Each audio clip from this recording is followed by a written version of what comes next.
They called it a child's toy. Carved from river yew, shaped over slow smoke and softened sinew, it was no longer than his outstretched arm.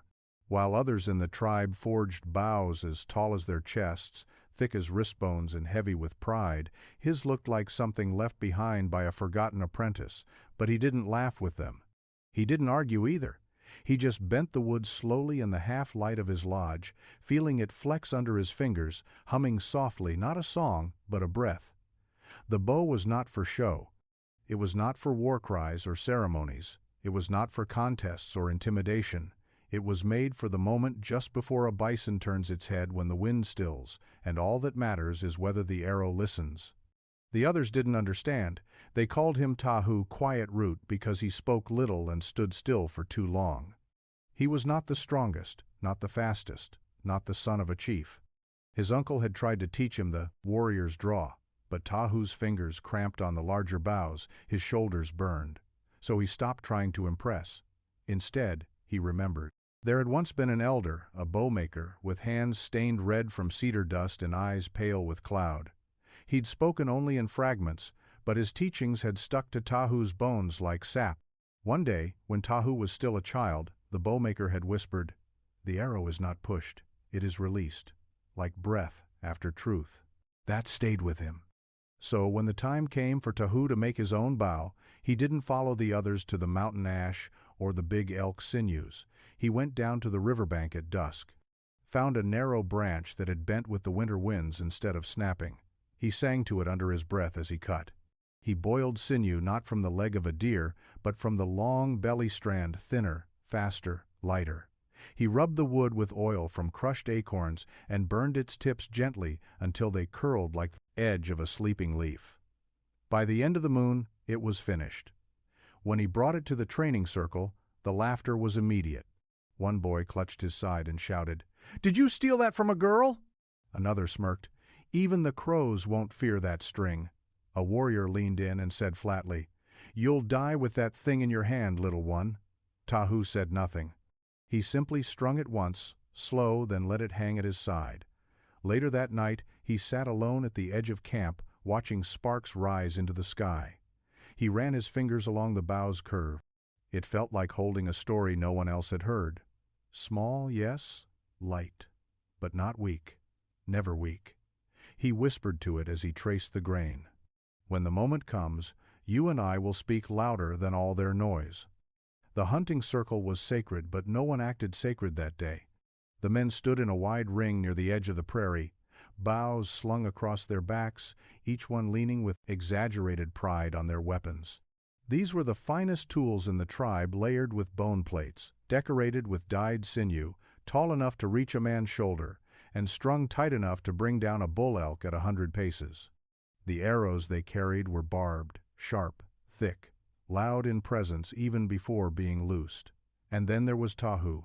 He arrived quietly, carrying his toy bow across his chest like something fragile.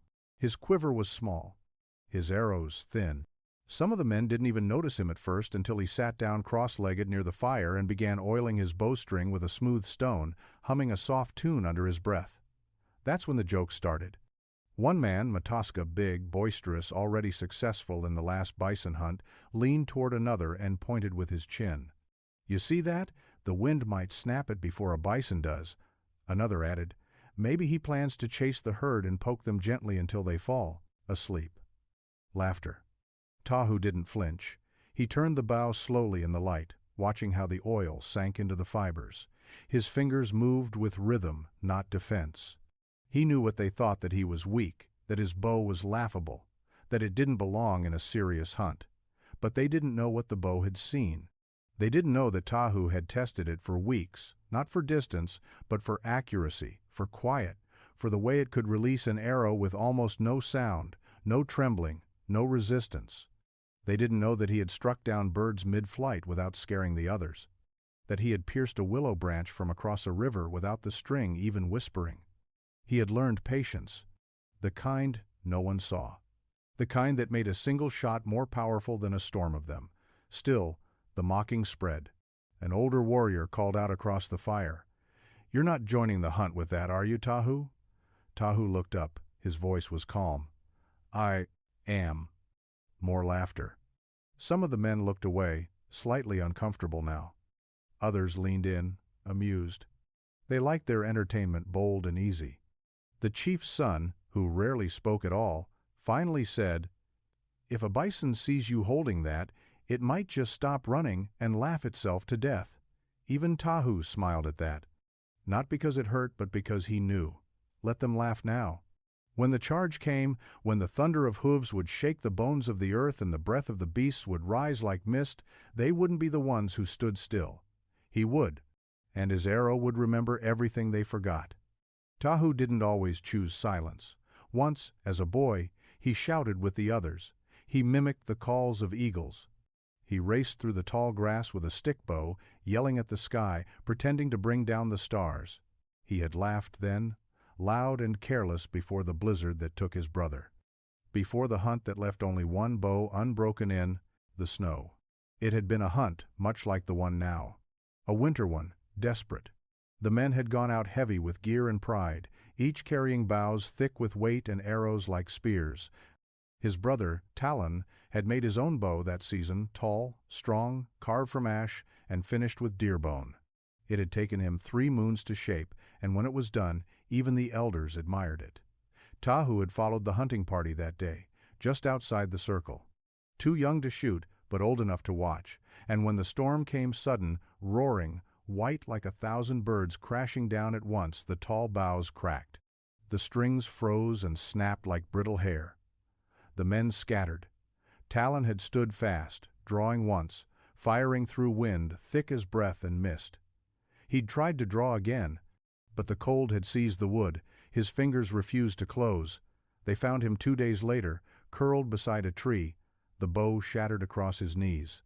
After that, Tahu stopped, shouting. He listened instead. He listened to how the wind curved around branches, how dry grass bent but never broke, how birds landed only where the earth had softened. He stopped chasing loud victories. He began to notice what stayed alive when everything else broke. That was when he returned to the old bowmaker.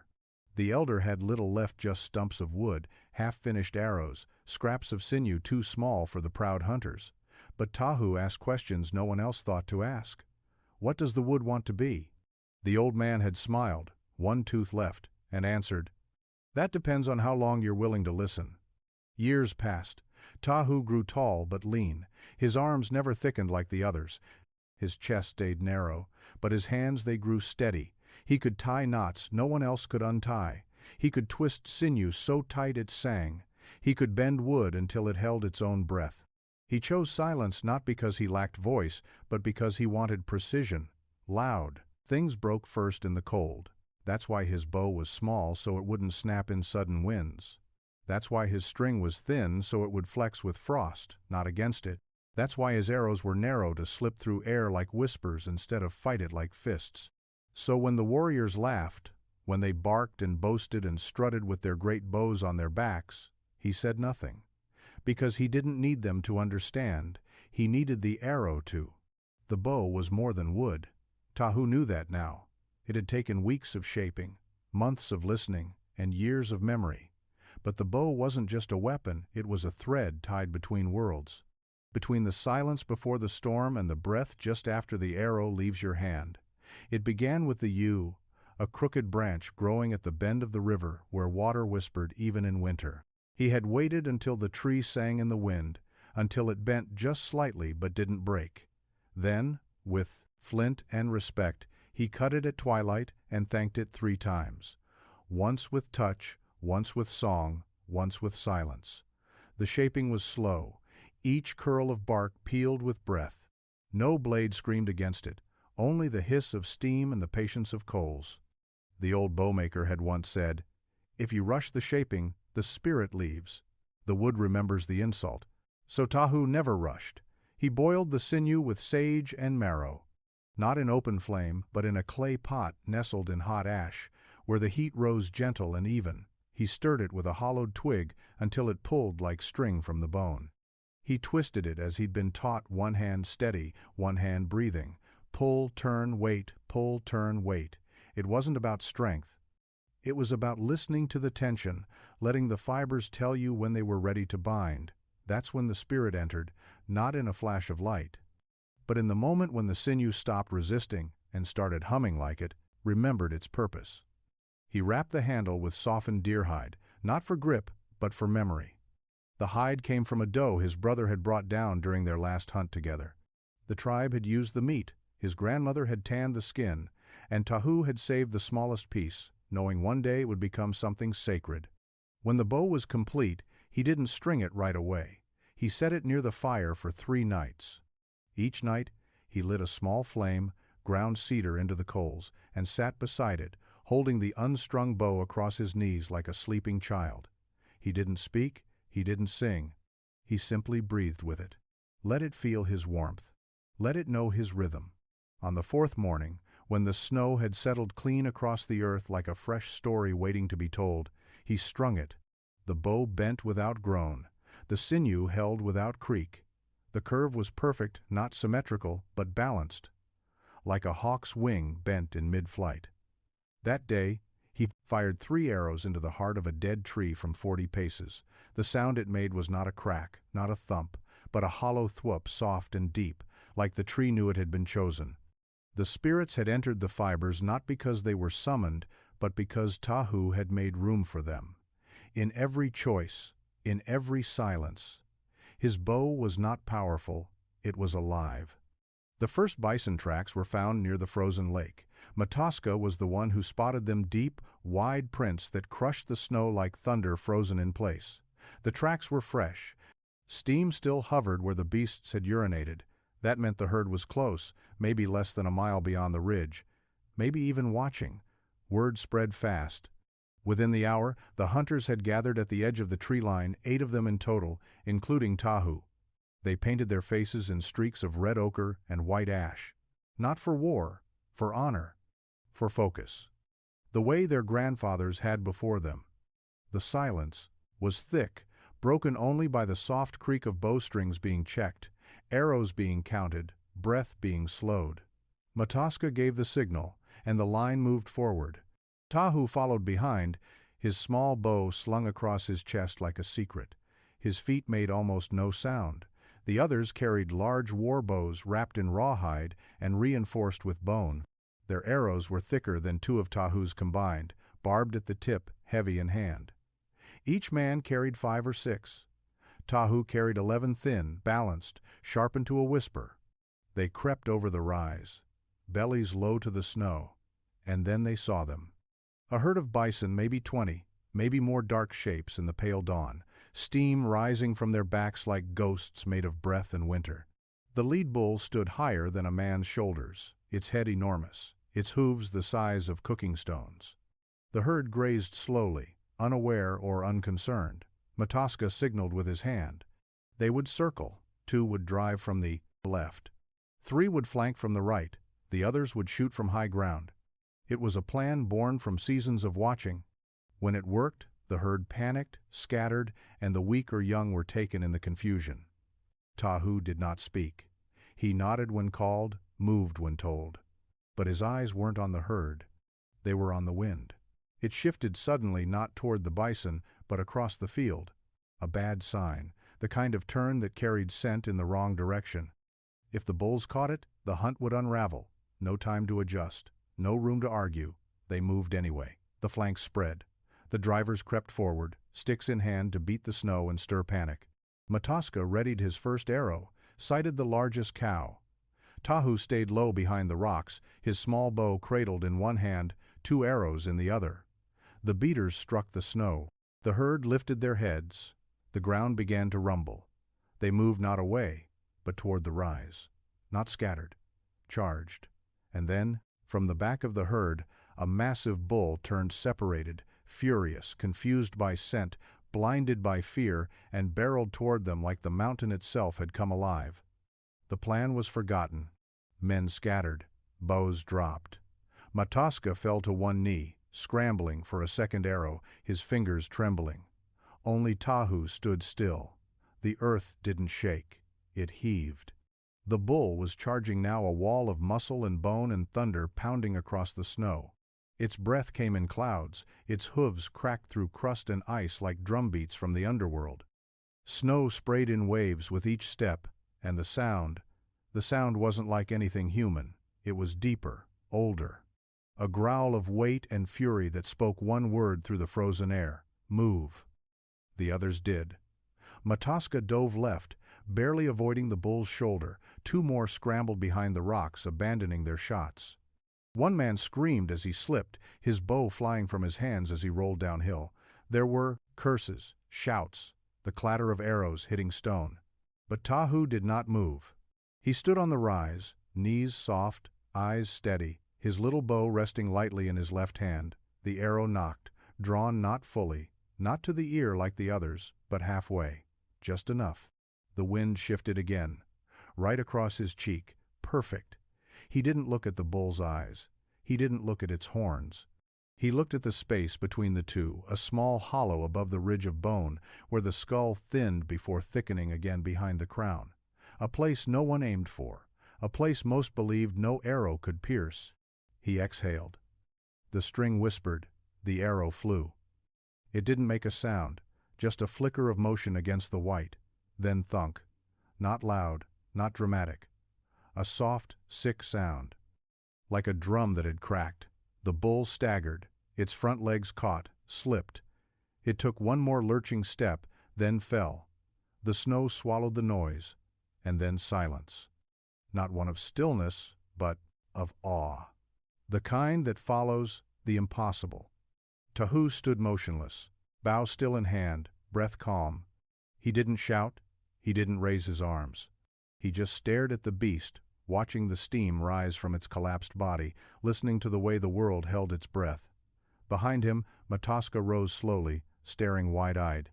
The other hunters began creeping back up the rise, silent as ghosts. No one spoke, no one could speak. The bison had fallen less than 15 paces from where Tahu stood. Its massive body twitched once, then stilled. Blood seeped gently from the center of its forehead, just above the eyes, a perfect shot. Deep. Clean. The arrow was gone, buried to the shaft. Nothing sticking out, nothing to grab. Just a wound too precise for strength, too quiet for power. The others looked from the beast to Tahu, some with mouths half open, some with shame already forming in their throats. But he didn't look at them. He stepped forward, knelt beside the bull, and placed a blank's first daughter Anigad palm on its steaming hide. "Thank you," he whispered, voice low and clear. "You gave what no one believed I could take. I will not forget." Then he broke the shaft of his bow across his knee. Not out of anger, but respect. The shot had done its job. The bow would never be asked to speak louder than that. They gathered around the fallen bull like it was a fallen god. The snow beneath the massive beast steamed with its final breath, blood pooling slowly into a dark, silent bloom. Its eyes were still open, wide and frozen in time, as if even it could not understand what had happened. The others kept their distance at first, unsure how to approach. It wasn't just the size of the animal that kept them back, it was the arrow, or rather, the absence of it. Matoska was the first to break the silence. He crouched low, squinting at the tiny hole between the bull's eyes, no wider than the space between two fingers. He reached out, brushed away a fleck of ice, and whispered, "It!" went in, all the way. Tahu said nothing. He stood just a few paces away, his now snapped bow resting in both hands, its curve still warm from his grip. He didn't watch the others. He watched the bison, every twitch, every final exhale. The moment its spirit left the body, he would know, and only then would he speak again. The hunters slowly closed the circle. One by one, they inspected the wound. The hole was almost surgical. No splintering, no tearing, just entry. Clean, deliberate, fatal. An elder, who had followed behind from camp, finally arrived. He said nothing at first. He simply knelt in the snow beside Tahu, eyes on the beast. Then he looked up and said, "That was not a warrior's shot." Tahu's shoulders tensed. The elder continued, "It was not a hunter's shot either." Now the others stared at him. "That was a healer's shot." A few of the men furrowed their brows, unsure. The elder nodded toward the wound. You didn't just end its breath, you ended its fear. One arrow, one breath. No pain, no waste. That's not power, that's knowing. Tahu lowered his head slightly, acknowledging the words but saying nothing. Matoska stepped forward then, his tone quieter than usual. How did you know where to shoot? I didn't, Tahu replied. They waited. I just knew where not to shoot, he added. I've watched them fall wrong. I've seen the eyes stay open too long. This one, I asked before I fired. Someone laughed nervously. Asked who? The bison. And no one laughed after that. Instead, they prepared the body. They sang the song of offering, not the loud one, but the quieter verse, reserved for beasts who gave their lives without a chase. They carved carefully, slowly. They removed the heart last, as was the custom when the beast died peacefully. When they placed the first slice of meat into the boiling pot back at camp, it was with ceremony. Not for the kill, for the grace. And when the first children tasted the stew that night, someone no one knew who whispered aloud, "He brought it down with a toy," but no one repeated it. Because the truth was clearer than the air that night. It hadn't been the bow. It had been the breath behind it. That night the lodge was full, but the voices were not. No drums, no chants, no loud toasts around the fire. The bison meat sizzled over coals, its scent thick and rich, winding through the wooden ribs of the shelter like a spirit reminding everyone they were still alive. Children sat wide-eyed with bowls in their laps. Elders sipped slowly, letting the warmth creep back into bones that had begun to forget what heat felt like. The stew was sacred not because of spice or smoke, but because of how it had arrived. It had not been chased. It had not been wounded in panic or brought down by force. It had fallen into silence. Tahu sat apart, near the fire pit wall, his snapped bow still cradled across his knees. The others hadn't spoken to him much since returning, not out of rejection, but out of reverence, the kind reserved for stories still unfolding. Matoska finally crossed the room, bowl in hand, sat without invitation beside him. "I never asked," he said, "why you broke your bow." Tahu didn't look at him. He just ran his fingers along the broken limb, stroking the curve like it still held music. Because it already spoke its final word. Matoska nodded slowly, chewing. "You could build another." "I will," Tahu said, "but not the same." The silence stretched between them, heavy but not uncomfortable. Then Matoska added, "You know, I've drawn my bow 100 times, trained for years, watched bison charge and scatter, and I never once thought to aim there, that spot, between the eyes. I didn't even think an arrow could go through bone like that." Tahu finally looked at him. "It can't," he said. Matoska blinked. "Not most arrows, not most bows, not most shots, but that one wasn't mine." He paused, searching for the words.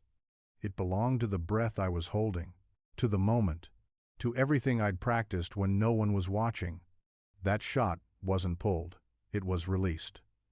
From the other side of the lodge, an elder stirred and said quietly, "You're not speaking of archery, are you?" Tahu smiled faintly. "No, not really." Later that night, as most slept, a few stayed awake watching the coals, whispering softly. Someone mentioned the name of the bull. Others remembered times when hunters had failed, and hunger had crept in like smoke under the skin. The story began to form the one that would be passed down, shaped and reshaped. But already, a truth had taken root. The smallest bow in the hunt had changed everything, not through strength, but through a shot that refused to miss. And the silence that followed the stunned breath, the quiet respect, the understanding that something rare had just happened would outlast even the bones of the beast. They gathered at the old bowmaker's lodge at first light, not for repair, not for tribute, for understanding. The snapped remains of Tahu's bow were placed gently on a stone slab, the same one where generations had carved, scraped, sanded, and strung wood into purpose. It was the only time the others had seen a bow laid down with that much care after it had broken, not as failure, but as completion. A few of the younger hunters leaned in, curious. One asked if he could hold the pieces. Tahu nodded. The boy cradled it with both hands, turning it slowly. "It's light." He almost sounded disappointed. "It's not supposed to be heavy. Tahu said softly. "It's supposed to return." The elder who had once trained beside Tahu's brother stepped forward, eyes narrowed in thought. "Return?" "Yes," Tahu said. "A bow should be like breath. It leaves, it stretches, it reaches out, but then it must come back, or it snaps." One of the warriors ran his finger along the inner grain of the yew wood, noticing how smooth and flexible it still was, even in its broken state. "You didn't force it when you carved, did you?" "No," Tahu said. "I followed the curve that was already there." The elder smiled faintly. "Now I understand what the old bowmaker meant." They all turned to him. "He used to say, 'The bow lives in the tree. You don't make it, you release it.' I never understood. I thought he meant carving. But I think he meant this." He gestured to the snapped bow. "To build something that gives fully, with nothing held back even if it means breaking in the process. That's not crafting, that's offering." No one spoke for a while. Then Matoska stepped forward and laid his own bow down beside the broken one. It was 3 times the size, reinforced with horn, layered with sinew, beautiful, powerful. But compared to Tahu's bow, it looked forced, heavy, loud. He looked at the boy holding the broken yew. "Let him keep it," Matoska said. "So he remembers what quiet can do." And so the pieces were passed down, not to a warrior, to a learner, to someone who might one day carve a new bow not to prove his strength but to carry his breath. Tahu stayed back as the others dispersed. He looked down at the stone slab and saw, in the old wood fibers, the rhythm he had followed all along grain lines that curled like wind, not rules. He closed his eyes and remembered the bowmaker's voice. "Don't carve to impress. Carve to speak." And that day, without ever lifting a blade, he knew his next bow had already begun forming in the tree still growing by the river. Not the same, never the same, but born from the same silence. Years later, the children would ask if the story was true. Did he really bring down a bison with one tiny arrow? And the elders would smile, pause, and say, "Not tiny, just light, and yes, it fell like a tree touched by breath." The legend didn't grow louder, it grew quieter, like all sacred things do. It was not shouted around fires, but spoken softly as the stew stirred, told not for pride, but for rhythm, for the reminder that not all power roars. Tahu never hunted the same way again, not because he couldn't, but because he didn't need to. One shot had already spoken everything he needed to say. The bow was never replaced. Instead, he carved others for the young ones, each slightly different, each made with listening hands. He taught them not how to shoot, but how to prepare. He'd walk them to the river and show them which trees had bent without breaking. He'd lay the sinew in their hands and ask, "Do you feel it pulling back?" And he'd wait until they nodded, not out of obedience, but because they felt it too. No child under his teaching ever carved to show off. They carved to remember. The story of the bison traveled beyond the camp. Hunters from other bands came to ask questions, not about strength, but about stillness. They sat with Tahu for hours, watching him sand, watching him breathe, watching how even his fingers moved like arrows in slow flight. Some warriors scoffed at the tale, said it was impossible, said it must have been luck, said no bow that small could strike through a skull. But when they saw the boy, who still kept the broken limbs bound in hide, who now carved his own tools with the same quiet hands, they believed.